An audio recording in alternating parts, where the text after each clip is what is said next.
بیداری، پیام آزادی، شعار استقلال ملک و آبادی در این سرای خوب ما ترین دارد.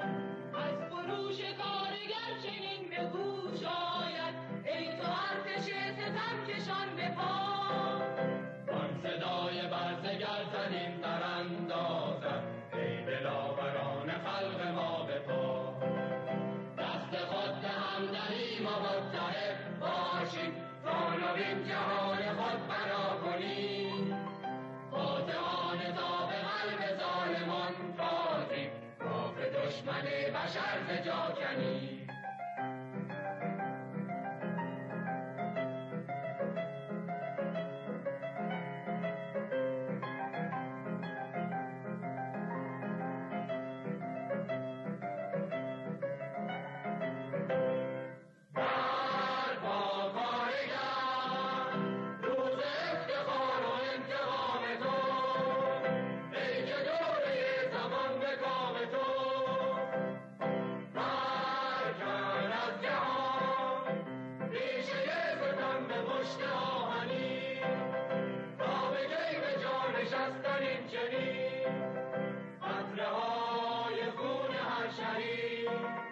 مشهدی به راه پاک تو، کشته تیر زن به خصم خود، زان که در پی هلاک تو. از فروش کارگر چنین به گوش آید، ای تو ارتش ستم کشان به پا. آن صدای برزگر تنین در اندازد، ای دلاوران خلق ما به پا. دست خود به هم دهیم و متحد باشیم، تا نوین جهان خود بنا کنیم.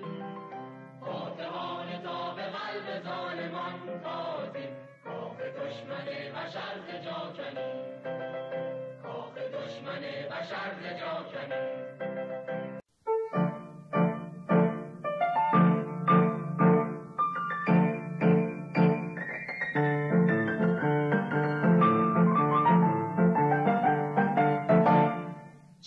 صنعت به گردش بتر، با سرانگشت زحمت کشان، از چرا خود نگیرد ثمر. کارگر کارگر کارگر، با زبان توانای ما بشکند پشت بیگانگان.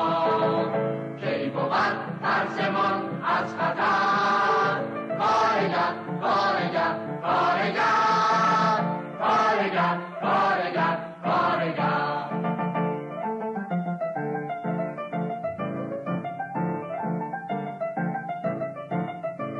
شب سیاه بردگی گذشت، طلیعه آزادگی دمید. کنون بباید با توان خلق، ز سلطه بیگانگان رهید. نمی کنی به غیرتی به زندگانی کار دیگری.